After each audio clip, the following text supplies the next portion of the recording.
Bonjour à tous, bonjour les amis, j'espère que vous allez très bien pour cette nouvelle vidéo, parce que ça va faire quoi? Ça va faire quelques mois malheureusement que je n'ai pas pu faire de vidéo pour vous. Comme vous l'avez vu, pour nombreux d'entre vous, on a annoncé notre jeu en décembre, donc du coup c'est une chose un petit peu compliquée, c'était pas dans les bons timings pour pouvoir refaire des vidéos, c'était un petit peu délicat. Donc aujourd'hui, pas le choix, obligé de faire une vidéo concernant Zelda. Bien évidemment, on va parler de la Nintendo Switch un petit peu, qui est sortie, c'était quoi, il y a une semaine, hein, vendredi dernier. Alors, je ne sais pas exactement quand est-ce que cette vidéo sera mise en ligne, mais probablement ce soir, vendredi. Donc, une semaine globalement que vous avez la console, que j'ai la console, globalement, parce que j'avais la console avant, mais j'avais pas de jeu. Donc, c'est un petit peu l'occasion de décortiquer, une semaine après le lancement de cette console, qu'est-ce que vous en pensez, qu'est-ce que essentiellement j'en pense aujourd'hui, et on va parler de Zelda Breath of the Wild, qui est sorti et qui est plutôt unanime. Je crois que je n'avais pas vu un tel engouement euh, depuis, peut-être c'est la première fois que je vois un engouement aussi puissant sur un jeu vidéo, sur les réseaux sociaux, et une sorte d'unanimité des gens qui jouent à ce jeu. Et ce qui est assez fort, on va en parler bien évidemment, c'est qu'il y a les non-joueurs qui découvrent aussi ce jeu et qui y jouent et qui me racontent régulièrement leurs petites anecdotes de ce qu'ils ont découvert dans le jeu, de comment ça fonctionne. C'est assez surprenant, bien évidemment. Il y a ce qu'on appelle les gamers, les hardcore gamers, qui sont dedans, qui sont en train aussi de le découvrir, en train de le décortiquer. Mais il y a vraiment quelque chose de particulier qui est en train de se passer. Est-ce que c'est le grand retour de Nintendo comme on l'espérait quelque part? Parce que c'est vrai que c'est une belle marque, ils ont une belle histoire, ils ont historiquement plein de belles franchises, mais la Wii U a été une console, voilà, 13 millions d'exemplaires, on ne peut pas dire que ce soit un franc succès, malgré les possesseurs qui me diront, et moi j'en fais partie aussi bien évidemment, qu'ils ont eu leur lot de fun largement, qu'il y a eu des pépites incroyables en partant de Xenoblade, en partant par Mario 3D World, et tant d'autres, beaucoup de jeux, de petits jeux indépendants aussi, qui ont fait leur preuve sur Wii U avec l'eShop. Donc aujourd'hui, alors, je vais répondre à vos questions. Hein. Je vous ai demandé sur Twitter si vous aviez des questions. Je vais essayer de répondre à toutes les questions que vous m'avez parlé, mais d'abord, que vous m'avez demandé. Mais d'abord, je vais essayer de vous expliquer, moi, ce que je ressens avec ce Breath of the Wild, qui est... bon, l'année dernière, je vous avais fait une vidéo, c'était pendant l'été, où je disais ce que Nintendo est le dernier artisan. Donc, genre, je vous invite à aller voir cette vidéo, parce qu'elle est toujours d'actualité. Euh, J'avais de grands espoirs, de très grandes attentes sur ce nouveau Zelda. Pourquoi? Parce que malgré les qualités et malgré j'ai adoré Skyward Sword, ça reste un Zelda où il y a une certaine forme de frustration. C'est-à-dire, je l'explique, le monde était petit, assez répétitif. Euh, la jouabilité, quoique au final, après plusieurs heures de jeu, fonctionnait très bien avec des couacs de temps à autre, bien évidemment, mais ça lui a donné une âme. Mais c'est un Zelda qui sent l'inachevé. Je sais de source sûre que le développement avait pris un temps considérable pour faire fonctionner le motion gaming. Et donc, du coup, bien évidemment, c'est ce qu'on va aussi voir dans cette vidéo, c'est qu'on ne peut pas tout avoir. C'est-à-dire qu'on ne peut pas avoir un jeu full motion gaming qui défonce, avec une map gigantesque, avec des graphismes hallucinants. On ne peut pas tout avoir dans un développement de jeu vidéo. Et c'est aussi pour ça que je partage ces vidéos avec vous. C'est de connaître l'envers du décor, de connaître aussi, d'avoir un petit peu en direct avec vous, de vous parler de ça. C'est aussi de vous expliquer que il y a des choix qui se font en pré-production, puis au départ de la production. Et ces choix sont simples, sont très simples. Est-ce que sont très simples, ils sont tous très compliqués, mais ce que je veux dire, c'est que c'est des choix très pragmatiques. On ne peut pas avoir un monde comme Breath of the Wild aussi vaste. On parle de, je ne sais pas, 360 km² à vérifier. Je ne veux pas dire de bêtises, mais à quelque chose d'assez gigantesque, en 40 km sur un Skyrim carré. On ne peut pas avoir la qualité graphique d'un Horizon dans un Breath of the Wild. Pas parce que la Switch ne peut pas le gérer, ne peut pas le faire. Parce que oui, effectivement, elle ne peut pas faire Horizon, elle ne peut pas faire la qualité graphique d'Horizon, mais elle peut faire largement mieux que Breath of the Wild, qui, je le rappelle encore une fois, est un jeu Wii U. C'est pas parce qu'il y a quelques petites saccades sur la version Switch, et Wii U d'ailleurs, que la console ne peut pas le gérer. C'est simplement, c'est un portage. Et dans un portage, il y a tout un ensemble de travaux à faire pour que le jeu soit le plus fluide possible, le plus joli possible, qu'il n'y ait pas de problème de texture, il y a tout un ensemble de choses à importer. Et ces saccades proviennent de la version Wii U. Qui, elle, par contre, la Wii U, elle est attaquée sur Breath of the Wild. Elle est attaquée. La Switch, ce n'est pas le cas. Vous le verrez, d'ailleurs, vous le verrez. Il y a d'autres jeux qui vont être plus jolis que Breath of the Wild. Je ne parle pas de direction artistique, hein, mais en termes de texture, en termes de clipping, en termes d'affichage, de framerate, elle peut faire vraiment mieux que Breath of the Wild. Donc, on a un choix drastique. On est en train de se dire, voilà, Breath of the Wild, l'équipe se dit, qu'est-ce que je fais quelle est la direction qu'on prend? Donc, la direction de Nintendo, très simplement, sur Breath of the Wild, c'est le gigantisme. Et c'est donner la possibilité aux joueurs de pouvoir faire sa propre histoire. Et ça, c'est quelque chose d'assez incroyable. Parce que vous avez joué à nombreux open world, j'ai joué aussi à nombreux open world. Et je vais rentrer un peu dans l'art parce que on a des open world de qualité aujourd'hui. C'est indéniable. Des GTA, des Witcher 3, des Red Dead Redemption, et j'en oublie bien évidemment. Je parlais de Skyrim, je parlais aussi d'un jeu que moi j'adore, World of Warcraft par exemple, qui est mine de rien un open world gigantesque, qui est probablement encore plus grand que tous ceux que je viens de citer réunis. Mais tous ces open world sont basés essentiellement sur 3 points. Le premier, c'est ce qu'on appelle communément les quêtes FedEx. Point A, point B, point B, point C, point C, point D. Voilà. Bon, vous comprenez ce genre de trucs. Symptômes de jeux comme World of Warcraft, Assassin's Creed, Red Dead Redemption.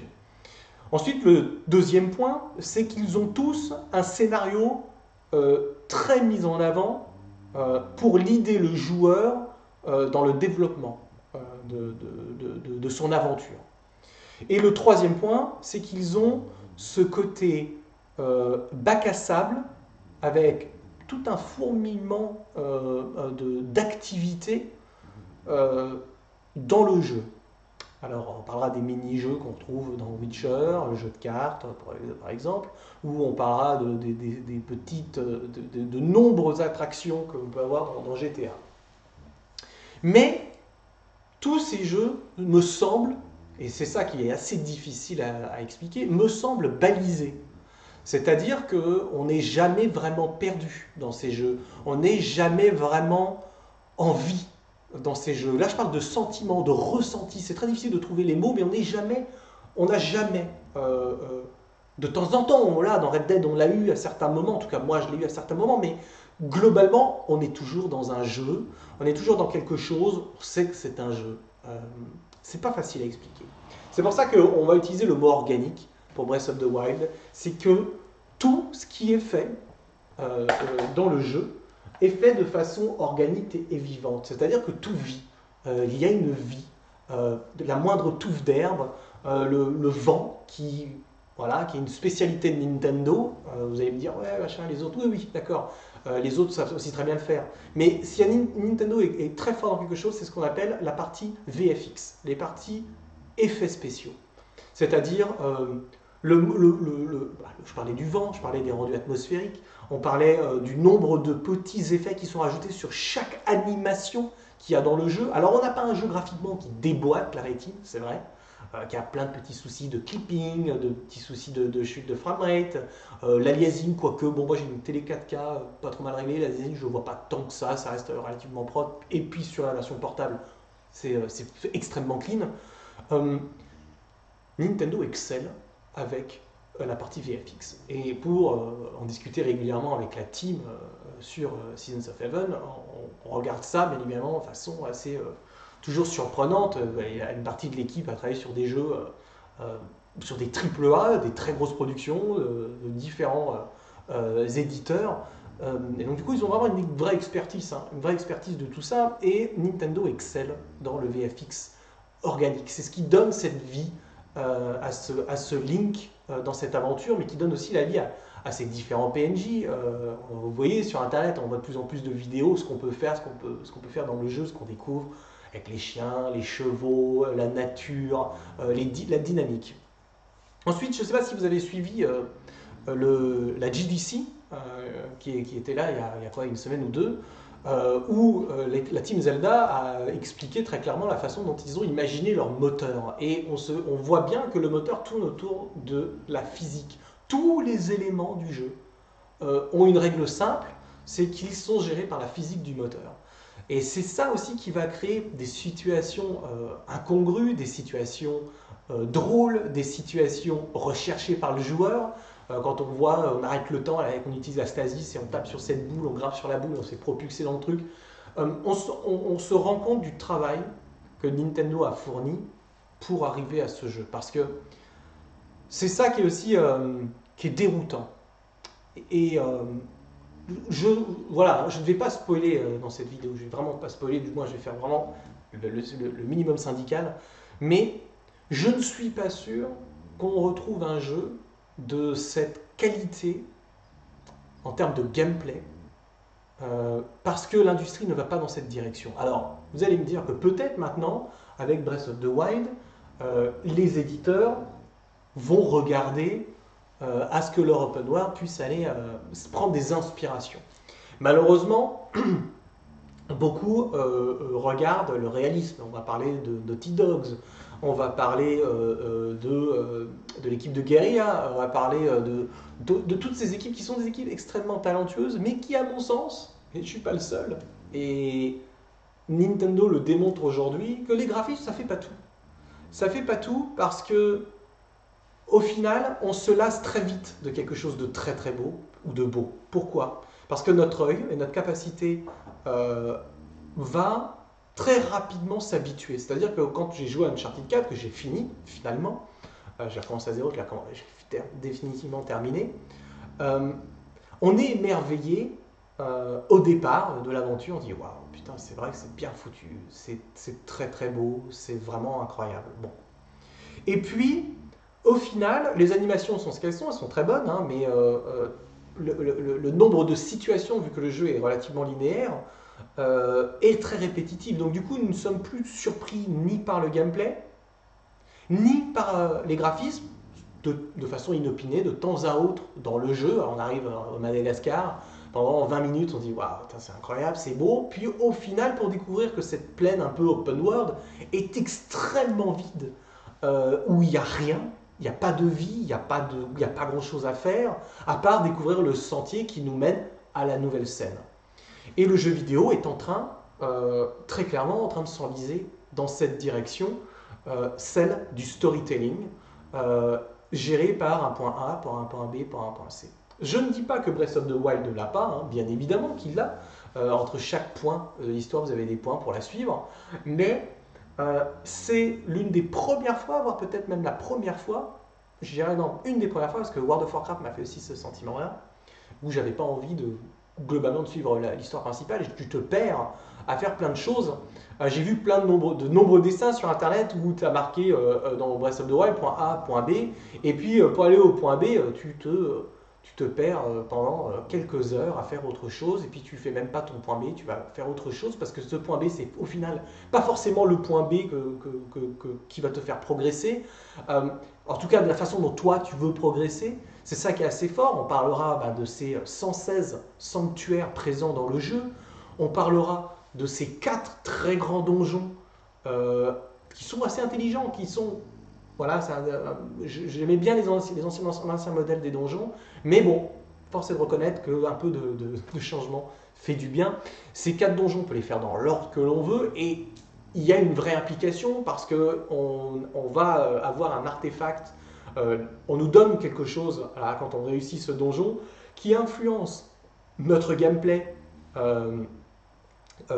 globalement dans ses mécaniques principales et va influencer notre façon de découvrir le monde d'Hyrule.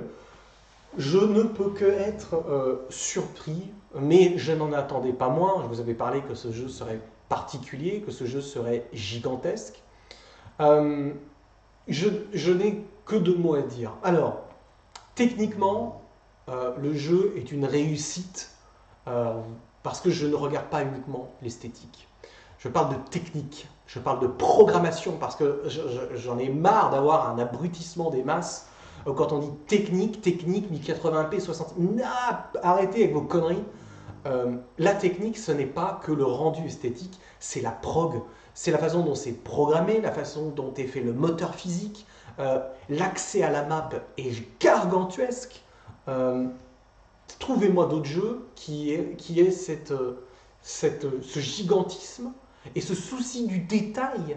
Dans chaque endroit, il y a quelque chose à faire, quelque chose à découvrir. On parlera de ces 900 Korok, vous savez, ces petites bestioles qu'on a dans Wind Waker. 900 à découvrir de façon ludique et pas chiante. C'est pas les putains de plumes, pardon, excusez-moi, mais les plumes à récupérer sur les toits d'Assassin's Creed où c'est insupportable et boring au possible. Là, on a des mini-mécaniques basées sur le core gameplay, répétées, réutilisées, changées, fun et facile, non fastidieuse, pour toujours débloquer du contenu. Sans parler, voilà, il y a des dragons à découvrir, il y a ces fameux sanctuaires qui sont assez incroyables, et puis il y a cette tripotée de side quests intelligentes et rapides. Certains sont plus longs que d'autres bien évidemment, mais qui ont un intérêt à faire progresser le joueur. Là, petit spoil, donc bouchez-vous les oreilles, mais c'est minime, c'est un spoil de quête, de side quest. Je trouve ça génial d'avoir sa baraque dans le petit village d'Athéno. Je trouve ça vraiment incroyable, puis de la custom et tout, j'ai trouvé ça très très bien. Ce Breath of the Wild n'a que de qualité.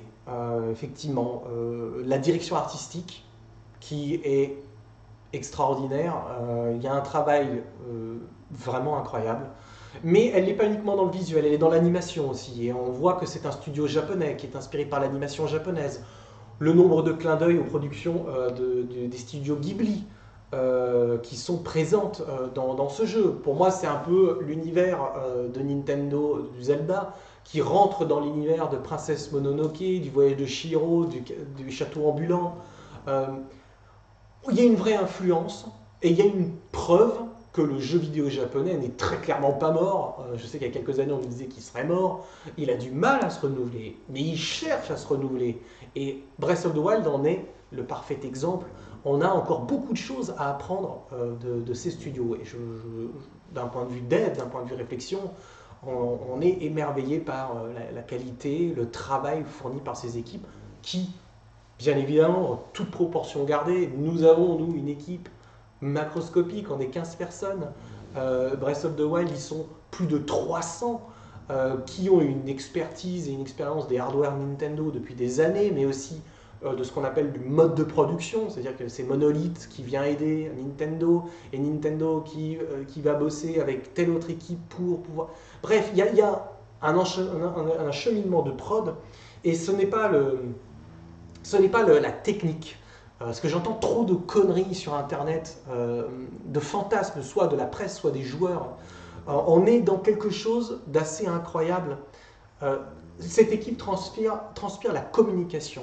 Pour arriver à un projet de qualité, pour arriver à cette magie qu'on peut retrouver dans certains jeux sur le marché, on parlera voilà, de Naughty Dogs, de Witcher, on parlera de Breath of the Wild, de Mario, de beaucoup de productions Nintendo, bien évidemment, mais Microsoft aussi, même si ils galèrent. Ils galèrent très clairement sur cette génération, ils ont beaucoup de mal à pondre des jeux magiques. Même si Quantum Break est extrêmement bon, il y a une magie qui n'est pas vraiment présente. Et cette magie, elle ne vient pas uniquement du skill des développeurs. Elle ne vient pas uniquement des fonds injectés dans le développement. Elle ne vient pas uniquement de la technique. Elle vient d'un truc. Elle vient de l'échange humain entre le game director, le creative director, les lead programmeurs, les ingénieurs, les artistes 3D, les animateurs, les VFX, le producteur et le publisher. Cette magie vient de là, l'échange humain, les conversations d'échange et cette symbiose qui existe. Et pour le vivre, pour l'avoir vécu très fortement à Los Angeles, aujourd'hui les choses sont un peu différentes pour nous, on se reconstruit, on va de l'avant, on se reconstruit. Vous avez vu, vous avez découvert notre jeu, il y aura des annonces faites cette année, mais il ne sortira pas cette année, bien évidemment. Voilà, on est une petite équipe. C'est extraordinaire la symbiose qu'on peut avoir entre un lead prog, un level designer, sur une idée, comment la mettre en place. Et ça fait écho avec ce que disait le game director de Breath of the Wild et ce que a sous-entendu aussi l'exécutif prod et J.M. Massan, que Satoru Iwata, en plus d'être simplement pas qu'un président, c'était un programmeur. Et il était impliqué toujours dans toutes les prods Nintendo. Et là, ils expliquaient à la GDC que le départ soudain d'Iwata-san les a confrontés à une problématique. Il n'avait plus un peu le père, le daron, vous savez, de l'équipe pour leur dire Hé, dis-toi, papa, qu'est-ce que tu penses de ça? Est-ce que tu penses que c'est sage? Et Iwata avait dit, avant de partir, faites ce que vous voulez. Bien sûr qu'il supervise, qu'il jette, qu'il donne des impulses de prog, des machins et tout, mais... Et c'est ça, la force de développer un jeu, c'est cette magie-là que Breath of the Wild transpire manette en main à chacun des joueurs qui sont en train de découvrir cet univers. Donc, je pourrais parler des heures de Breath of the Wild, franchement, mais le problème c'est que je ne veux pas spoiler, vous en conviendrez, ce serait dommage parce que je ne l'ai pas fini, je prends vraiment mon temps. Je ne sais pas combien j'ai d'heures de jeu, apparemment c'est au bout d'une semaine d'activité, donc aujourd'hui théoriquement je devrais avoir l'affichage des heures, et donc du coup je vais vous faire en live. Je vais le faire en live et voir si ces heures sont là. Alors attendez, on regarde, mais ça n'a pas l'air. Non, ça n'a pas l'air. Non, ça n'a pas l'air. Bon, j'ai pas encore. Vous voyez, moi j'ai pris les couleurs, parce que moi je suis un mec de couleurs. Donc, je sais pas le nombre de jeux que j'ai fait, mais j'ai beaucoup joué. J'ai vraiment beaucoup joué. J'ai un peu de temps là en ce moment, donc c'est vraiment jouer, vraiment me plonger. J'attendais ça, vraiment. Un jeu. Cette année, j'ai joué à pas mal de choses, mais bon, il y aura un après Breath of the Wild. Et là, c'est là où, bien sûr qu'il y a Mario Odyssey. Comme je vous ai dit, on va avoir un côté très open world aussi au Mario Odyssey. Je ne pense pas qu'ils aillent dans les retranchements de Breath of the Wild, mais en tout cas, même si le moteur Breath of the Wild va être réutilisé, c'est une certitude, peut-être avec des productions monolithes, on ne sait pas sur Xenoblade 2 ce qui va être réutilisé de Breath of the Wild, mais probablement, parce que c'est un moteur qui a coûté plusieurs millions, même si c'est du dev interne, même si Nintendo économise énormément sur ses coûts de production, c'est un moteur qu'on va retrouver. Est-ce que Mario Odyssey va l'utiliser? Probablement. Est-ce que d'autres productions vont l'utiliser? On sous-entend Retro Studio, même si aux dernières rumeurs, apparemment, Retro Studio se serait rapproché de Unreal 4 pour développer ses futurs projets. À voir, il y a beaucoup de choses, mais on va le retrouver ce moteur. Breath of the Wild, quoi dire? Allez, des petits points négatifs comme ça, parce qu'il en faut, le jeu n'est pas parfait. Je n'entrerai pas dans la polémique des notes parfaites, moi je suis d'accord avec jeuxvideo.com, on ne peut pas mettre 20. Gameblog, j'ai teasé Caro et Julien, j'ai dit les mecs, mais mettez-vous, allez, il faut y aller, quoi. Mais c'est un 10, quoi. Tu ne peux pas avoir 9, ça n'a pas de sens. Il ne rentre même pas dans une case commune d'un autre jeu. On est dans quelque chose de très unique qui restera très clairement un monument, comme l'a été Mario Bros 1, Mario 64, Ocarina of Time. Il restera un monument. Ça ne veut pas dire que le jeu est parfait. Attention, ça ne veut pas dire que le jeu est parfait. Effectivement, techniquement, il y a des petits soucis, il y a des problèmes de pop-up, il y a des problèmes de framerate. Les musiques, malgré qu'elles soient extraordinaires, qu'elles soient vraiment très bien, et ben ça manque un petit peu d'envolée musicale de temps à autre. J'aurais aimé avoir un thème de temps en temps, plus que simplement le truc, que les sons ambiants, même si Breath of the Wild, tout est dans le titre. C'est ce que Nintendo cherchait, c'est vrai. Mais après, voilà. Alors, musiquement, voilà, je suis déçu de la musique de Gerudo. Mais pourquoi ils n'ont pas refoutu la musique de Gerudo de la version Ocarina of Time, bordel? Je suis désolé, c'est mon coup de gueule. Je me disais, oh, on va aller chez les Gerudo. Ça fait depuis 98 qu'on attend le retour de la tribu Gerudo. Et on a cette musique moyenne qui est là. Alors qu'ils avaient déjà tout, ils ne peuvent même pas se faire chier, foutez la musique. Bref, il l'a recomposé, tout ce que tu veux, mais bon, dommage. Ça, c'est un point négatif. C'est pas grand-chose, mais c'est un point vraiment négatif sur le jeu. Donc, toutes ces notes sont méritées. Apparemment, il est passé devant Mario Galaxy 2, je crois, sur Game Ranking. Sur Metacritic aussi, je crois qu'il est premier ou deuxième jeu le mieux noté de tous les temps. Bref, il y a un engouement. il y a quelque chose de fort avec ce jeu, il y a quelque chose de magique. Et c'est ça. Alors voilà. Pour conclure autour de Zelda, après on va parler un petit peu de la Switch, même si je ne peux pas parler de tout de la Switch, vous comprendrez, ma position est particulière. Il n'y a pas beaucoup de développeurs qui font du fast cam et qui viennent parler. Et d'ailleurs, vous imaginez pourquoi ces 3 derniers mois, c'était difficile pour moi de prendre la parole. Parce que justement, je suis dans une situation un peu entre les deux, mais c'est pas parce qu'on on est dans le dev que j'estime je ne peux plus échanger avec les joueurs. Et justement, c'est ça, ce schéma-là qu'il faut essayer de changer. Il faut que les devs viennent parler aux joueurs, il faut que ça change. Les publishers sont bien trop puissants quelque part. Et il faut aller dans ce sens-là, je pense, un peu comme le fait le cinéma d'ailleurs. On voit les réalisateurs, ils n'ont pas de mal à parler avec les fans ou à faire Voilà, le jeu vidéo est encore un peu, oh là là, toi tu fais machin. D'ailleurs, j'ai vu la pluie de connards, désolé, hein, la pluie de connards qu'il y a sur les forums de Oh My God et Gamecult, où je me fais défoncer, où on se fout de la gueule de mon chien, Bon, ces gens-là, ils doivent avoir une vie de merde, ils doivent se faire chier, j'en sais rien. Écoutez, hein, si ça vous amuse, allez-y, moi je m'en fous. L'ignorance est la meilleure des armes. Et puis, love and respect avec tous les autres. Les personnes sympas, on est des gens sympas, on essaie de faire, voilà, se faire ce truc. Donc pour conclure Breath of the Wild, il y a l'arrivée des DLC. Alors, les DLC, c'est 20 boules, je crois, 20 euros. Le pack 2017, qui est pas bon. D'entrée, il y a le t-shirt, des babioles, des machins. Bon, le mode difficile qui arrive un peu. Alors oui, on aurait peut-être aimé avoir quand même bundlé dans le jeu. Oh, ça aurait été quand même pas mal. Bon, ils le mettent pas. Par contre, le DLC de fin d'année, avec un contenu additionnel, du story apparemment, un donjon supplémentaire, ça, c'est intéressant. Et c'est là où je voudrais que Nintendo aille avec ce Breath of the Wild. Parce que, aujourd'hui, vous avez été plusieurs à me poser la question, comment Nintendo va faire après Breath of the Wild avec la série Zelda. Et effectivement, ça va être difficile. Ça va être très très difficile parce que je pense qu'on peut toujours faire mieux. Voilà, on peut toujours faire mieux dans tous les domaines, hein.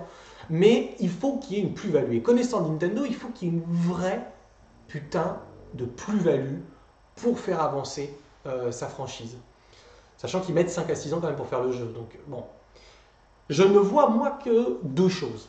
La première, c'est on part sur un nouveau jeu, un World of Zelda. À l'image d'un World of Warcraft, qui va être connecté avec des milliers de joueurs qui vont être connectés au monde d'Hyrule, quelque chose de bien plus grand, qui fonctionne avec des serveurs. Imaginez World of Warcraft, mais World of Hyrule, par exemple. Quelque chose de très vaste, on est un chevalier, chacun a son aventure, donc personne ne jouera vraiment Link. On peut partir du principe que Link serait peut-être un personnage de légende, un peu comme Zelda. On est simplement des guerriers de différentes contrées, contre les Zora, contre les Gerudo, contre les Gorons. Il y a une nouvelle race qu'il y a dans Breath of the Wild, mais il y en a une aussi dans Skyward Sword. Bref, toutes ces races qui peuplent le monde d'Hyrule depuis maintenant presque maintenant plus de 30 ans, on peut imaginer qu'on prenne des soldats, hommes, femmes, différentes classes. C'est envisageable. C'est quelque chose que moi j'ai en tête depuis très longtemps, depuis je crois Twilight Princess. Je me dis tiens, qu'est-ce qu'ils vont pouvoir faire vraiment dans le futur à 10, 15 ans, 20 ans depuis la sortie de Twilight Princess. C'est une probabilité. La deuxième probabilité, qui n'empêche pas la première, c'est qu'ils fassent perdurer Breath of the Wild pendant un moment, avec l'ajout de quêtes, l'ajout de donjons, l'ajout de scénarios, de faire grossir le scénario, parce que Breath of the Wild, on ne sait pas vraiment, on sait que c'est dans la timeline de Ocarina of Time, apparemment, quand Link reste grand dans le monde d'Hyrule. Apparemment, je dis bien, parce qu'il y a plein de théories, on n'est pas encore tout à fait sûr, et personne n'a vraiment trouvé là où se situait Breath of the Wild dans l'histoire. Donc, il y a une histoire à construire. Est-ce que Eiji Aonuma-san et son équipe réfléchissent à faire perdurer le jeu? Je pense que c'est envisageable, parce que ce premier gros DLC là, qui arrivera en décembre avec ça, va dans ce sens-là, et je ne les vois pas arrêter en fait, parce que le jeu, il a besoin d'être rentable. Le moteur est là, donc ils vont l'utiliser, pas simplement, malgré que le jeu soit gargantuesque, mais ils vont quand même essayer de l'utiliser un maximum. Donc, ces deux grandes directions sont, à mon avis, potentiellement la suite de Zelda. On va clôturer Zelda, voilà, parce que c'est pour moi le plus grand jeu auquel j'ai joué. Je n'avais pas ressenti ça depuis World of Warcraft, donc cette addiction, je parle bien, c'est pas négatif, hein, mais cette addiction à vouloir retourner dans ce monde très cohérent, extrêmement vivant, à vouloir découvrir la moindre babiole, la moindre branche d'herbe, le moindre truc. Et effectivement, je n'avais pas ressenti ça non plus depuis Ocarina of Time et Mario 64, une nouvelle pierre. Une pierre. Parce que l'année 98, l'année 99 et 2000 vont jouir dans le jeu vidéo de moments extraordinaires entre Metal Gear, entre Shenmue, entre Mario 64 qui est plutôt de 96 au Japon, 97 je crois en Europe. Mais ces 3 années, 98 avec Ocarina of Time, Resident Evil 2, vont jouir de tout un ensemble de pierres, de monuments qui vont rester pendant de très nombreuses années des monuments extraordinaires. Alors, petit aparté, on parlait de Resident Evil. Cette année est forte, hein, parce qu'elle commence très fort. On a eu Resident Evil 1, qui est une pierre, un tournant dans l'industrie du jeu vidéo. Resident Evil 4, nombreuses années plus tard, qui est un tournant dans le jeu d'action, dans le jeu vidéo. Tous les titres comme un Gears of War et compagnie ont repris l'intensité, le feeling Resident Evil 4. Et puis là, en janvier, Resident Evil 7, les amis, donc c'est pas de vidéo, je ne vais pas en parler longtemps, mais petit clin d'œil, la version VR, c'est un moment extraordinaire pour le jeu d'horreur. Je pense que le jeu d'horreur n'a plus de raison d'exister sans le casque VR. Voilà, petit aparté, moi j'ai été extraordinairement emballé, moi qui n'osais pas jouer à ce genre de jeu, parce que ça me... surtout en VR, je parle bien, je joue normalement, mais en VR, je suis un peu... Voilà, je le sens, je l'ai vraiment vécu extraordinaire. J'ai réussi à passer mes peurs, mais t'es dedans, c'est extraordinaire. Quel monument, bravo aux équipes de Capcom, et ils reviennent de loin. Après Resident Evil 6, pardon. Voilà, bref, on va pas rentrer là-dedans, on va pas parler de choses qui fâchent. Voilà pour ce Breath of the Wild. Maintenant, on va parler un petit peu de cette Nintendo Switch. Quoi dire de cette console? Moi, j'en avais vu un bout avant, qui est très clairement pas ce qui a été commercialisé, qui était beaucoup plus rustique, qui n'était pas aussi bien fini, aussi joli. C'est une bonne machine. Je n'ai pas branché ma PS4 depuis. Bon, en même temps, c'est qu'une semaine. Hein. Je crois que les autres consoles sont un peu has-been en fait. Je ne parle pas forcément de technique parce que la technique, bien évidemment, ça va nous donner de temps en temps des belles pépites, des jeux qui défoncent la rétine, et c'est vrai que c'est chouette de temps en temps d'avoir ces très très beaux jeux. Mais je parle dans notre façon de consommer le jeu vidéo. Je crois qu'il y a... Nintendo a touché quelque chose de très intéressant. C'est un petit peu fais ce que tu veux avec ta façon de jouer. On parlait, Breath of the Wild apporte un petit peu la façon de fais ce que tu veux et raconte-toi un peu l'histoire que tu veux avec l'univers qu'on te donne, Breath of the Wild.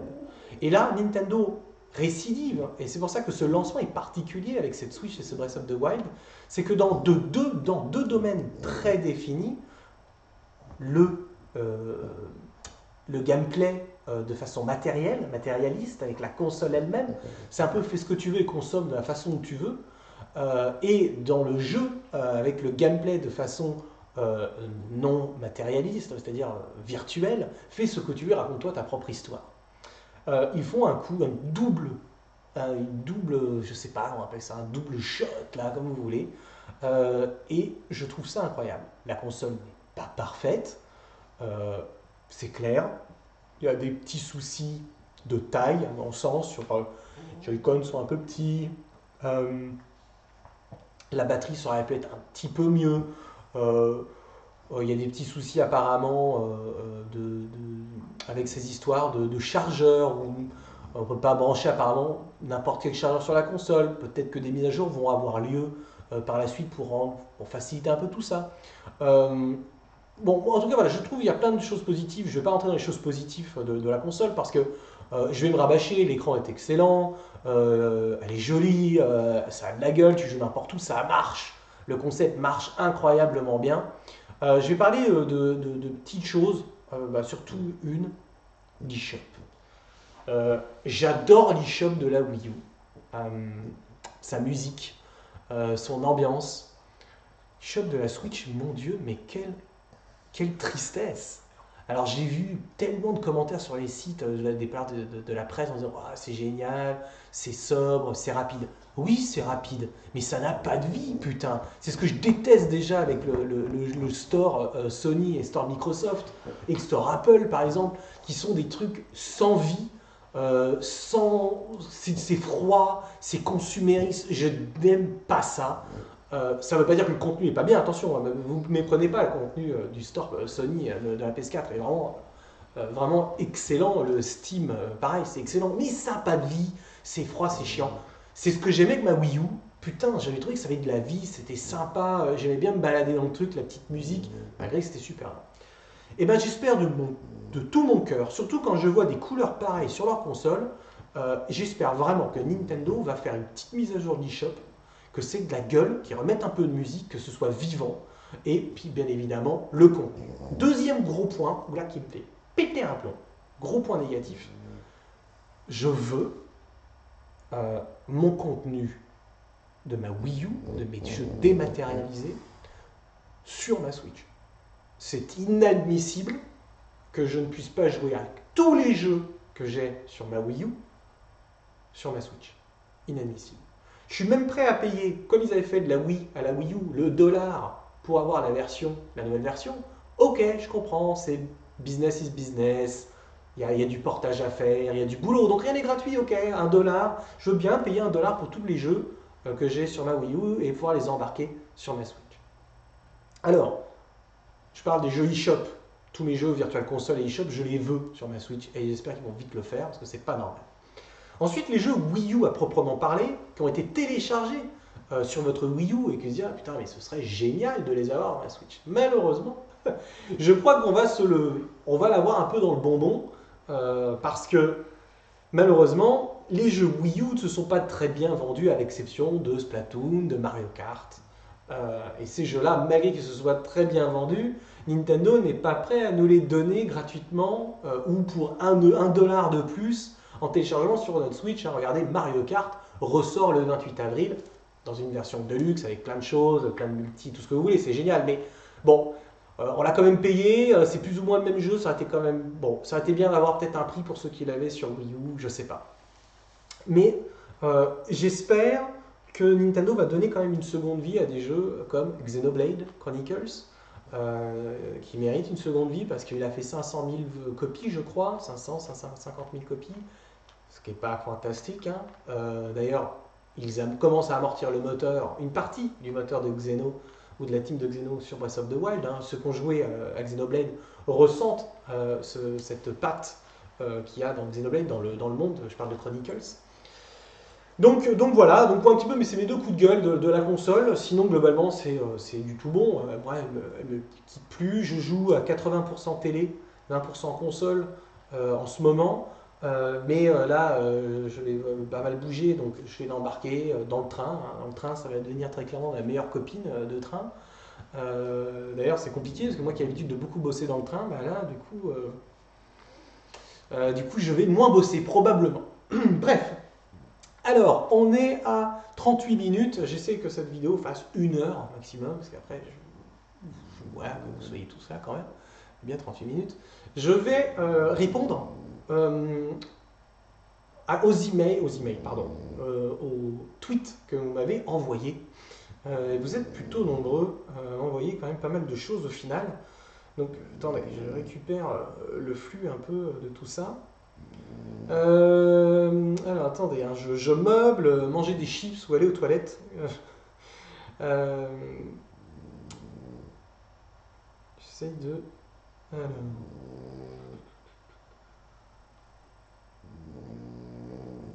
Ça, c'est pas le bon tweet. J'aurais peut-être dû y prendre.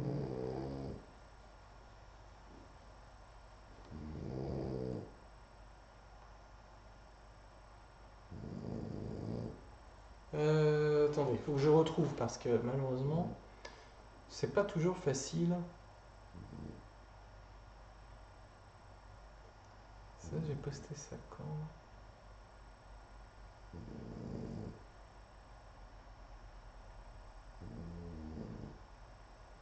Alors, voilà, j'ai quelques questions pour commencer tranquillement.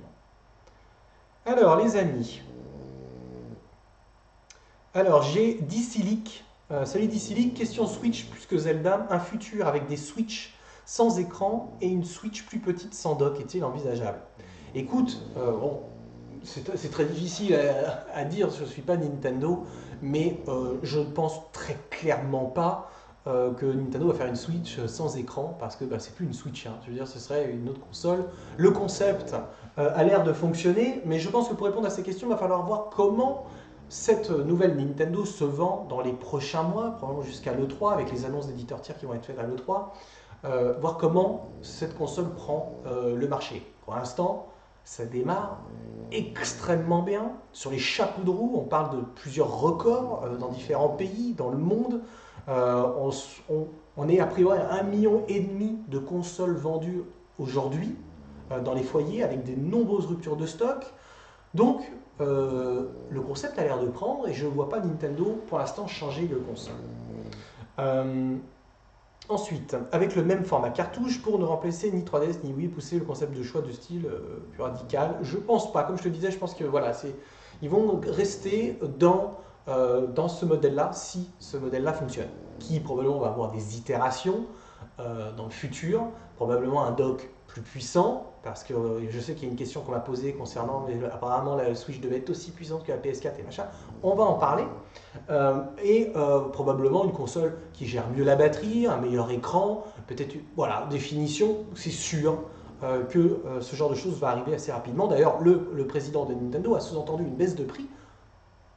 Plutôt, à mon avis, cette année, la console devrait même peut-être probablement baisser de prix pour pouvoir justement attaquer avec une nouvelle itération, peut-être fin d'année prochaine, 2018. Et pourra rester dans le truc. Parce que la console n'est pas chère. Voilà, faut avoir les pieds sur terre. 299 €. Et si vous démerdez bien, vous pouvez avoir des offres à 280 à peu près. C'est vraiment pas cher. C'est un beau produit, bien fini, avec une bonne techno. Parce qu'il n'y a pas que les puces graphes et compagnie et tout ce qui va dedans. Même si c'est quand même très bien. On n'est pas dans un truc daubé, avec des composants qui datent de juillet 2016, des trucs récents. L'écran est très bien, il y a de l'haptique apparemment dans l'écran, ça a été confirmé par IGN lors d'une interview. Les Joy-Con, c'est un petit concentré de technologie, plus que dock. La console, je suis désolé, si vous n'êtes pas d'accord, eh ben, écoutez, c'est votre problème. Moi, je trouve que la console est vraiment pas chère pour ce qu'elle propose. Sachant que ce qu'on a vu encore techniquement, ce sont des jeux Wii U. Hein, le Mario Kart, le Splatoon, le Zelda, ce sont des jeux qui sont en développement, qui étaient en développement sur Wii U depuis un moment. Mario Odyssey a un peu le cul entre deux chaises aussi, était en commencement en développement sur Wii U, puis ça a permuté. On n'est pas encore face à un vrai jeu qui utilise les capacités de la Switch. Donc, attention à pas trop s'avancer de dire que la console n'est pas capable de faire mieux. Wartan, salut Nico, penses-tu qu'elle remplacera à terme la 3DS? Une mini-version verra le jour avec meilleure autonomie, plus petite. C'est ce que je viens de dire, Wartan, ou Wartan, je ne sais pas comment tu prononces. Je pense que oui, il y aura une nouvelle version l'année prochaine, ou l'année d'après, je ne sais pas quand, hein, c'est la fonction de comment ça va marcher, mais il y aura une nouvelle version qui va être mieux, bien évidemment, avec un meilleur écran, meilleure autonomie, un meilleur dock et tout ça, bien évidemment. Est-ce qu'elle remplacera la 3DS? Mais carrément, pour l'instant Nintendo il limite la casse en se disant, il limite la casse, ils disent attendez, non, elle ne remplace pas la 3DS, ils attendent simplement de voir si la Switch va cartonner en termes de vente, c'est pour ça qu'ils disent ça, c'est simplement pour ne pas flinguer la Switch et la 3DS en disant oui, elle va remplacer la 3DS, arrêtez d'acheter la 3DS. C'est du marketing, Régie quand il nous dit ça, c'est du market, c'est simplement pour ne pas détruire la 3DS. Le Mario Superstar, il va arriver sur Switch très rapidement.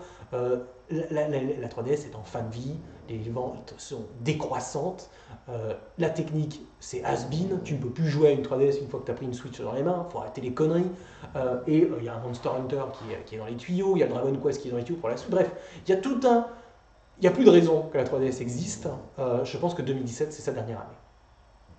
Laurent Enrotet, quelle est la durée de vie du jeu? Quels sont tes conseils pour arriver au bout le plus facilement possible? Alors là, tu parles de Zelda, je pense.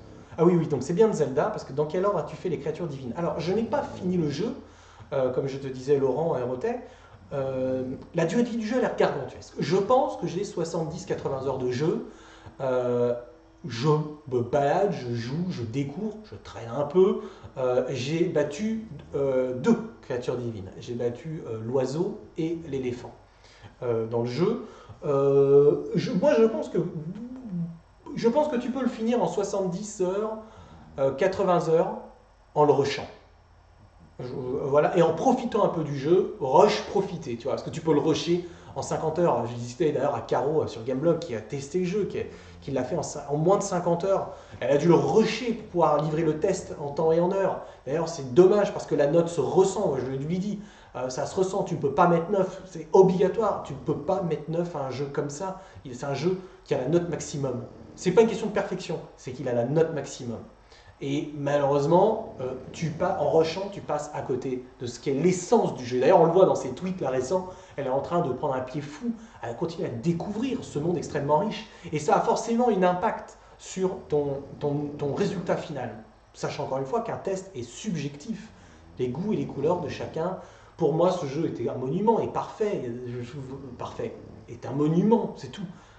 D'autres n'aimeront pas. On pensera notamment à notre ami Romain sur Gameblog, qui n'aime pas Zelda. Mais je lui dis, mon ami, fonce, arrête avec de faire ta pleurnicheuse sur Zelda, mon ami. Ce jeu n'a plus grand-chose d'un Zelda, quelque part. Il a gardé son âme, mais toutes les mécaniques qui faisaient Zelda avant ont été changées, transformées pour le bien de tous, des joueurs, de la production, du développement, de tout. J'espère que les prochains open world vont s'inspirer de ça et pas de Horizon. Voilà, c'est tout ce que j'espère parce qu'Horizon, malgré que ce soit techniquement bluffant, bon, c'est pénible, c'est un peu laborieux, il y a un côté Ubisoft, il y a un côté sans âme. L'héroïne ne m'en touche pas une, et c'est pas une question d'être misogyne ou quoi que ce soit, elle m'en touche pas une. Non, il y a quelqu'un qui a marqué que c'était une punk à chien. C'est vrai qu'il y a un peu le look punk à chien. Bon, moi, elle m'a pas du tout touché par Horizon, un jeu, à mon sens, où l'âme n'est pas là. Alors, Laurent toujours, Laurent Henrotet, est-ce que ce Zelda est réellement le seul jeu de lancement à posséder actuellement? Alors, c'est une très bonne question, parce que tout le monde parle de Zelda. Moi, j'ai plusieurs jeux, comme vous voyez. J'ai le Bomberman, parce que malgré les quelques notes qui ont été mises, je vais pas. D'après la presse, je ne vais pas fantastique, mais moi je le trouve très bien, c'est très fun. Je n'attendais rien d'autre, hein, parce que quand tu as du Bomberman, tu n'attends rien d'autre que du Bomberman, et c'est du très bon Bomberman. Ça fonctionne très bien, c'est pas genre Bomberman 64 qui était un peu péniblo, c'est pas si drôle que ça, même si j'y ai beaucoup joué. On est vraiment dans un Bomberman PC Engine, Super Nintendo, moi j'adore. Ça vaut le coup. C'est un poil cher. Ah, c'est un poil cher. 19 $, 19 euros, 25 euros à la limite. Bon, hein, il se mouche pas du cul, comme on dit. Hein. Ensuite, il y a le One to Switch. Alors, One to Switch qui est là, pareil, même problématique. C'est très sympa, mais c'est un peu cher. Effectivement, on va pas reparler que ça aurait été bien que ce soit bundleisé. Effectivement, c'est vrai que ça aurait été bien de le bundleiser, mais en même temps, bon, qu'est-ce que vous voulez? Ils n'ont pas lorgné sur les composants de la console, tout est globalement bien foutu. Qu'est-ce qu'ils avaient? Ils auraient foutu One to Switch dedans, on aurait peut-être eu une carte graphique moins bien que celle qui est proposée dedans, on aurait peut-être eu des Joy-Con qui n'auraient pas eu le même truc. Bon. Donc c'est toujours pareil, c'est une question de compromis. One to Switch, je vous le conseille, une soirée entre amis, c'est vraiment cool. On ne le ressortira pas autant qu'un Wii Sport ou qu'un Just Dance, c'est clair. Il y a Just Dance aussi. Si tu as l'habitude de jouer entre amis, Laurent, et que tu as des nanas dans ton univers, soit ta femme, soit une copine, soit des potes qui viennent avec leurs copines, Just Dance ça marche toujours bien. Les Joy-Con, ça marche super bien pour le fameux Just Dance. Ensuite, en dématérialisé, il y a AMC Tsuna qui est très bien, que je conseille si vous aimez les petits RPG. Donc moi, c'est ma femme qui va attaquer l'aventure parce que moi, je ne suis pas un méga RPG, vous le savez, on en a déjà parlé, je ne suis pas un méga fan des RPG, mais c'est du très bon RPG, ultra old school, bien évidemment. Sinon, il y a, alors ça c'est vraiment top, c'est vraiment bluffant. Je vous invite à aller lire le test de Gameblog de Fast, de Julot, qui a écrit ça. C'est très très bien. La version Wii U était très bien, et là ils ont fait vraiment mieux. Putain, et portable ça défonce, télé ça va très bien, tout est top, c'est vraiment très bien. Donc bon, c'est pas un lancement tonitruant en termes de quantité, mais j'ai envie de vous dire, qui est l'éditeur qui aurait osé sortir un jeu face à Breath of the Wild? Soit, là, je vous demande, vous, les joueurs, les twittos, de réfléchir 2 minutes. Est-ce que ça n'aurait pas été un suicide économique, marketing, de sortir genre un Zombie U2, un Red Steel 3 face à un Breath of the Wild? Si. Et c'est pour ça, très clairement, qu'il n'y a pas d'éditeur tiers en boîte fort le jour du launch. Hormis les petits jeux, qui restent des petits jeux, One to Switch, Bomberman, ça reste des jeux petits, hein, c'est des petits jeux, on parle pas de jeux plus conséquents en termes de dev. C'est surréaliste. Les tiers arrivent, hein. Il va y avoir des jeux, Activision va annoncer ses jeux, il y a des jeux très sympas qui vont arriver, et certaines choses qu'on attend d'ailleurs, avec ce côté un peu portable, nomade, sur du multijoueur, l'aspect multijoueur qu'on retrouve avec cette Switch qui est présent au cœur de la console. Les tiers arrivent, hein. Sachez que le 3 va être le moment du big reveal, et sachant comment les ventes de la console sont en train de partir, il n'y a pas de raison que ça ne décolle pas à un moment donné. Même si là, les indépendants, vous l'avez vu, nous-mêmes indépendants, on est avec Nintendo sur cette console, même si nous, notre cas est un peu particulier dans tout ce façonnage, et là, on n'est pas les seuls, hein. Il y en a d'autres qui sont dans la même situation que nous, je peux vous le garantir. On est une grande majorité dans des situations complexes, avec des problèmes de fonds, de recherche, d'investissement et tout ça. Bon, ça voilà, c'est la vie de tous les jours d'un studio de développement. Ensuite, Patrick Ziva, comment tu dis Fivaz, pardon, excuse-moi. Salut Nico, j'en ai deux. Est-ce que pour toi Breath of the Wild est le meilleur de la série et comment expliques-tu le succès de la Switch? Alors oui, je pense que Breath of the Wild est le digne successeur de Zelda 1, Zelda 3, Ocarina of Time. Même si vous savez que j'ai une grosse préférence pour Majora's Mask, mais c'est pas Majora's Mask qui a posé les bases. Je pense que Breath of the Wild est le nouveau pilier de la saga, ce nouveau référent. Et là, attention, je sais qu'il y a plein de gens qui disent ouais, Skyward Sword c'est incroyable, il y a eu des 10 et tout ça. Oui, le jeu est incroyable, je ne remets absolument pas en compte. Moi j'ai adoré Skyward Sword et il a des qualités que Breath of the Wild n'a pas. On parlait tout à l'heure de son gameplay, de la façon de jouer au motion control qui était très très bien au final. Un côté extrêmement poétique d'une princesse Zelda que moi j'ai adoré dans Skyward Sword. Peut-être, je suis pas fini Breath of the Wild, mais je l'ai peut-être préféré à celle qui est dans Breath of the Wild. Je crois que ça vient des voix aussi. Je ne suis pas très fan des voix anglaises. Je joue en anglais, on m'a dit que les versions françaises étaient vraiment incroyables. Ma femme joue en français. J'ai entendu un peu, c'est vrai qu'il y a quelque chose, c'est très rare d'ailleurs, mais je crois que le français est mieux que l'anglais. Elle a un accent trop british, la Zelda, et je ne suis pas fan du tout. Dites-moi ce que vous en pensez si vous jouez en anglais. Voir si je suis le seul. Je trouve que voilà. Bon, c'est dommage. Donc, comment expliques-tu le succès de la Switch? Alors, si tu veux que je t'explique le succès de la Switch, c'est très difficile parce que ce n'est que mon opinion. La console vient juste de sortir. Je t'invite à aller donc, sur ma chaîne YouTube, d'aller regarder la vidéo Nintendo est-il le dernier artisan? Et je pense que ça va répondre au succès à la réponse de la question que tu viens de nous poser. Parce que il y a une envie de Nintendo. Là, je plagie notre ami Julien Chiez, bien évidemment, qui nous a fait, il a dit, il y a une envie de Nintendo, mais je l'explique dans cette vidéo de l'année dernière que j'ai fait en été dernier, où j'explique justement que Nintendo est le dernier artisan et qu'il y a un retour à l'artisanat. On le ressent dans tout, dans la consommation alimentaire, dans la consommation de tous les jours. On sent une volonté de retourner aux choses plus petites, faites à la main, minutieuses. On ressent ce truc-là. On a eu un trop-plein du gigantisme de tout, de toutes ces grosses sociétés et tout. Et Nintendo, malgré que ce soit une très grosse boîte, n'a que 5500, 6000 employés, hein, comparé aux géants Sony et Microsoft.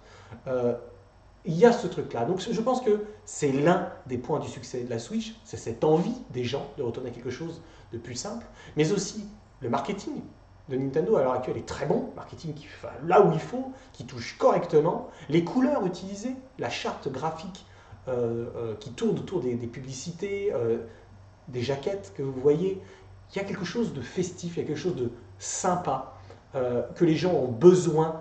Les gens ont besoin de festif, la vie est très triste, la vie est morose. Regardez, dans un mois et demi, on a nos politiques qui vont se faire la guerre et être le prochain clown de notre République. Les choses vont pas bien, l'économie va globalement pas bien. Le succès de la Wii à l'époque, en 2006, c'était cette envie que le jeu vidéo devienne du Apple, vienne du classe, très sobre, très sympa. On voyait avec la PlayStation 3, beau monolithe noir, très brillant, machin. La Wii, c'était très Apple. Aujourd'hui, on est sorti de ça. Et les gens veulent quelque chose de festif, quelque chose à partager socialement, partager du temps avec des amis. Je pense que c'est l'une des meilleures idées de la console, c'est là tout de suite, prends ton écran et un Joy-Con chacun, et puis on se fait un Mario Kart, ou on se fait un Bomberman.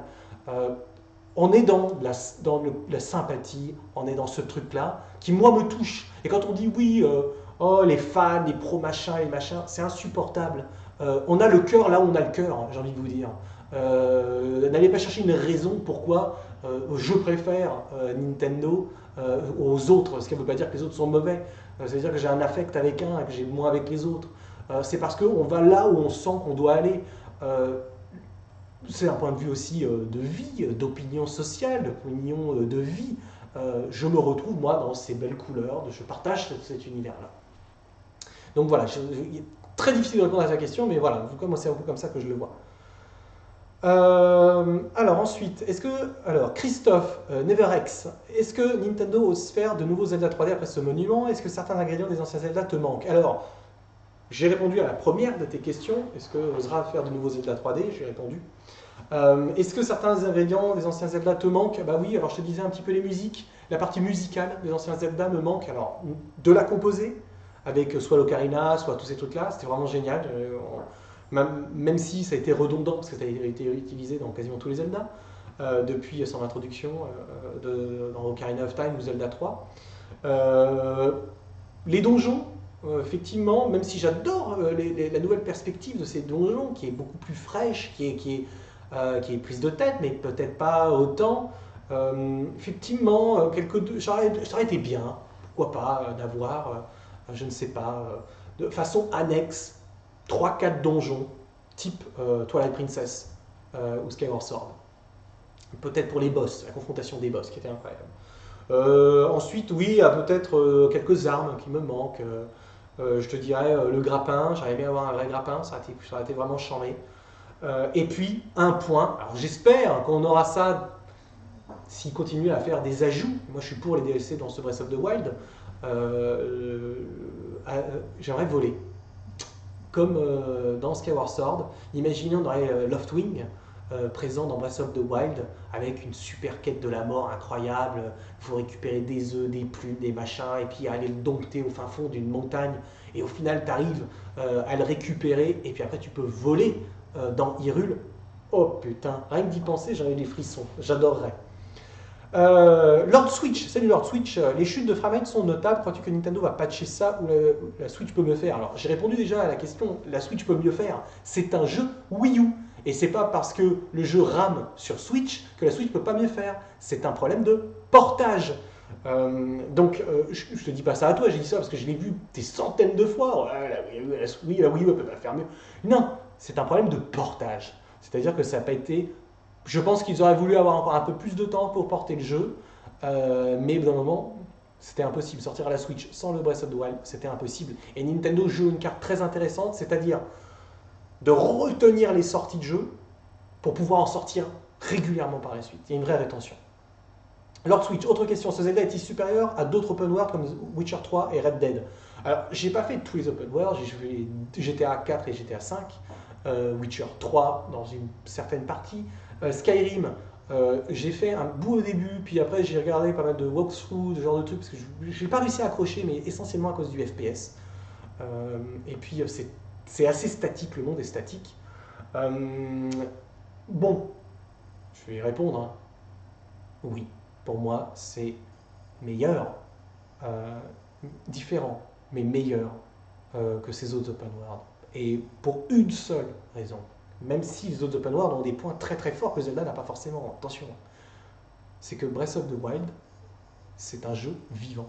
C'est extrêmement vivant. Tu rentres dans ce truc-là, tout, tout prend vie. Alors oui, il y a des parties qui sont un peu plus désertiques que d'autres, mais ça sert le propos de ce monde globalement un peu à l'abandon depuis 100 ans, et qui laisse place à la nature. Et moi, je trouve qu'il a un côté extrêmement vivant que je n'ai pas retrouvé. Et comme je disais au début de cette vidéo, qui est probablement dû à la quantité de VFX présent dans le jeu de façon régulière, notamment le vent qui est très très bien géré avec les brouillards volumétriques au sol, les nuages avec l'ombre portée sur le sol des nuages. Euh, voilà, tu as ma réponse, Lord Switch. Zaja Dimitri, Nintendo pourrait-il faire mieux? En plus d'être le plus abouti, ne pourrait-il pas être de fait le final? Comment aller plus loin? Ouais, bah, c'est ce que je te disais, Zaja, effectivement, je pense qu'il peut y avoir deux solutions pour l'avenir de Zelda, mais tu as déjà ta réponse dedans. Alors, Lord Switch revient. As-tu vu d'autres jeux 3D ambitieux sur Switch qui sont meilleurs techniquement uniquement que ce Zelda? Alors, comme je l'ai dit, j'ai vu effectivement plusieurs choses. Je suis qu'un petit développeur. J'ai vu certaines choses qui sont plus jolies d'un point de vue technique que Zelda, très clairement. Et elles vont être révélées là dans les mois qui arrivent très rapidement. Et comme je le dis, on peut faire mieux, mais vraiment on peut faire mieux d'un point de vue esthétique, technique, affichage, texture et compagnie. Maintenant, faire mieux dans le moteur, dans tout ce qu'il y a derrière. Alors là, par contre, les amis, ça va falloir s'accrocher, c'est pas gagné. Lord Switch, j'aime bien ta question. Est-ce que c'est le premier jeu au game design organique? Ouais, ouais, je suis assez d'accord. Il a ce truc très organique qui le rend unique. Toujours Lord Switch, confirmes-tu que Nintendo teste la VR avec la Switch? Je confirme que la VR est testée depuis presque 2 ans maintenant. Lord Switch, as-tu des échos du Mario 3D? Où en est-il? Il peut être retardé. Le Mario 3D apparemment est fini. J'en avais entendu parler il y a déjà un moment. D'ailleurs, j'en parle, je sous-entends chez Share the Player. Je sous-entends un petit peu ce truc-là quand j'en ai parlé l'été dernier. Donc, je ne pense pas qu'il soit retardé. Le jeu est quasiment fini, voire fini, je crois. Ils sont en train de faire des tests sur d'autres choses en parallèle. Donc, je ne pense pas que le jeu soit retardé du tout. Bien au contraire. Lucas Finaro, penses-tu que Nintendo devrait sortir un nouveau socle qui ajouterait de la puissance à la Switch? Personnellement, je pense que oui. Alors Lucas, je pense que c'est dans l'évolution de ce que donnera la console, mais encore une fois, personne dans le grand public n'a vu ce que la Switch peut vraiment faire en termes de console. Pour l'instant, on n'a vu que des jeux Wii U.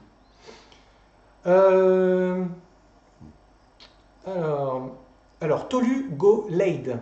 Salut Tolu Go Lade, j'ai une question. Pourquoi tu racontais que la Switch était entre la PS4 et la PS4 Pro? Donc c'est effectivement, je vous ai dit ça dans une vidéo, je ne change pas de fusil d'épaule, je suis quelqu'un qui assume ce qu'il dit, et si je le dis c'est parce que j'ai des sources qui sont sérieuses et sûres.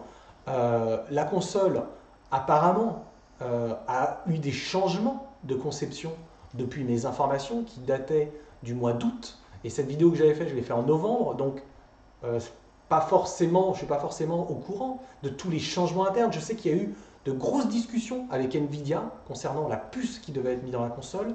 Je sais que Nintendo voulait absolument un prix maximum pour leur console, et je pense que le prix maximum c'est le prix qu'on a là aujourd'hui de 199, et je pense que ce n'était pas possible avec cette autre puce qui devait être probablement la Tegra X2 ou une Maxwell apparemment. Donc une chose est sûre, c'est que voilà, la console peut faire mieux que ce qu'on a vu aujourd'hui, c'est clair.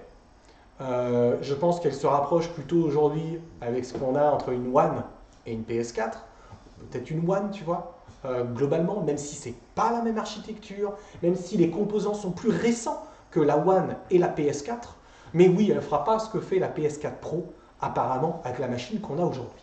Maintenant, il n'est pas impossible qu'un nouveau dock, avec une nouvelle version d'ici un an et demi, sorte et permette aux développeurs de développer un peu plus aisément le truc. C'est envisageable. En tout cas, voilà, j'essaie de répondre à la question avec les infos que j'ai, très clairement.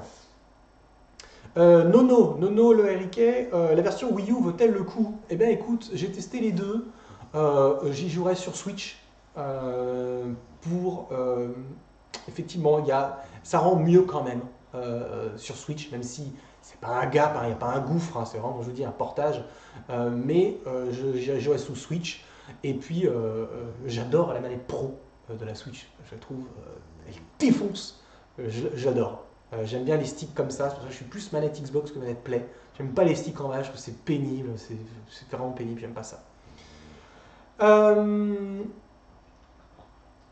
Alors, très bonne question d'Octocom.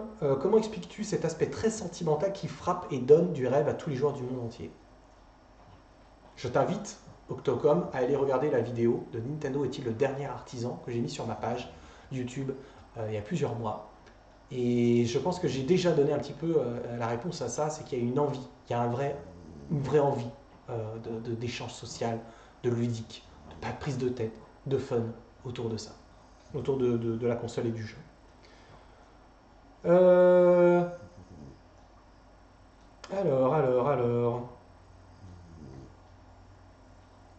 j'essaie de voir parce qu'il y a des fils de conversation. Donc là, voilà, je vais essayer de répondre à d'autres questions par rapport à... Alors, il y a Damien Carras qui sous-entend je m'interroge sur l'avenir de la série, donc Zelda. Après un jeu si monumental, je pense que le prochain épisode sera différent. Ben, effectivement, c'est ce qu'on sous-entend, et qu'il y a peut-être, je ne sais pas, le multijoueur online, quelque chose de... Je ne sais pas, mais oui, effectivement, il va falloir que Nintendo trouve quelque chose d'assez incroyable. Décidément, vous l'avez beaucoup cette question, comment Nintendo va faire mieux que Breath of the Wild, hein. Je suis assez d'accord. Après, il y a Amsterix qui dit l'open world, le futur des Zelda. Donc ça fait écho un peu à ce que je vous dis, les deux possibilités du futur de la franchise. Farah Bot, à quel point Monolith a-t-il contribué au jeu? Je dis ça parce que le monde me rappelle quelquefois celui du fameux Xenoix. Effectivement, on l'a mentionné plusieurs fois durant cette vidéo, le monde de Xenoblade, la team Monolith est présente, hein. Elle est derrière avec Nintendo et elle les a aidés régulièrement. À savoir à quel pourcentage, ça, il n'y a qu'eux qui savent.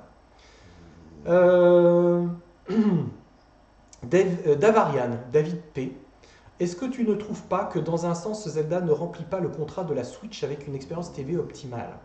Je pense aux chutes de FPS qui, dans mon cas, sont gênantes et me font utiliser la Switch uniquement en portable sur ce jeu. Alors écoute, David, bon, je suis désolé qu'il y a des chutes de framerate, mais ça reste quand même anecdotique et relativement rare, à moins que tu foutes le feu à tous les champs et toutes les forêts que tu trouves.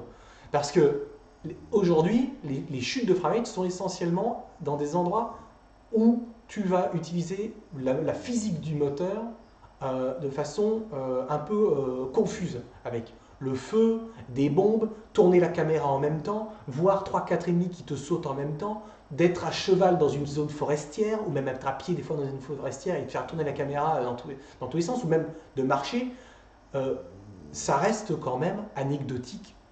Il y en a, ce serait mentir de dire qu'il n'y en a pas, parce que c'est vrai qu'il y en a.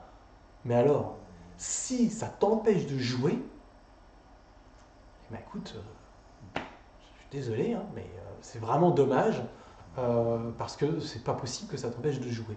Je suis désolé, je ne sais pas comment te dire ça autrement. Faut pas chipoter, parce que comme j'entends des fois, ouais, il y a un peu d'aliasing. Je dis, mais putain, les mecs,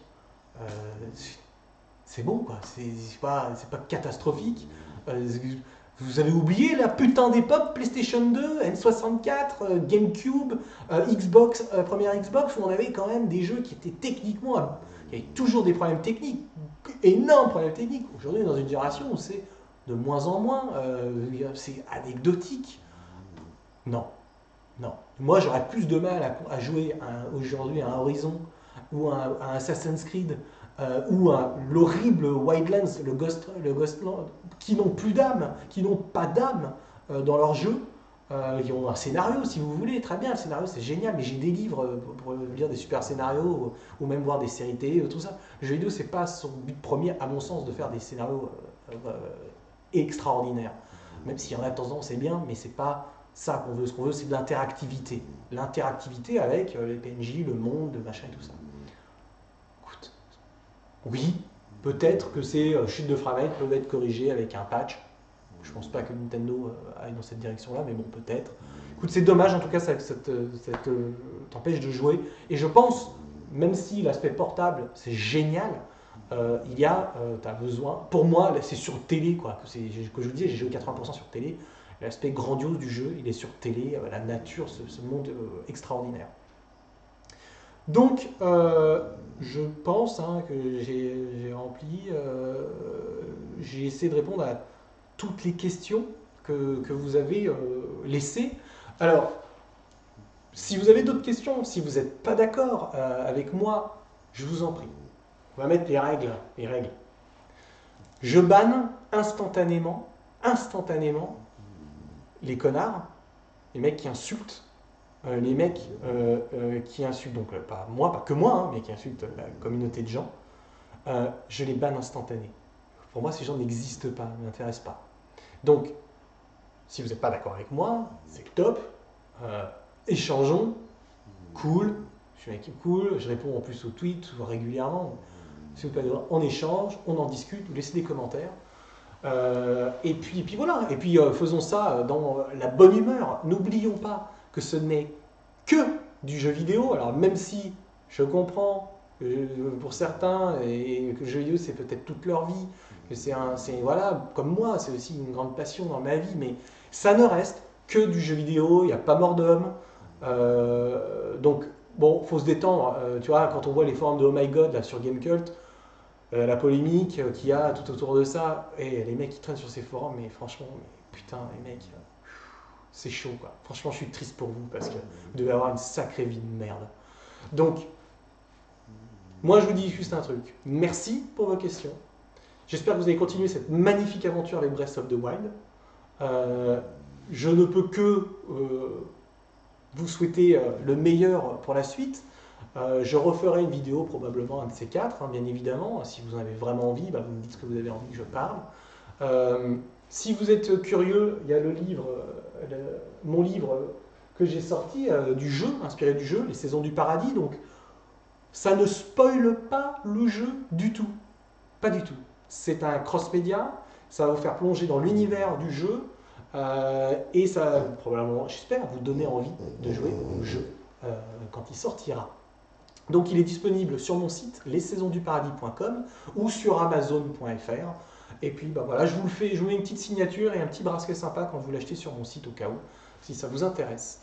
Donc, bon Breath of the Wild, bonne Nintendo Switch, portez-vous bien, bonne santé. Je vous remercie pour cette vidéo. Love and respect les amours. Merci.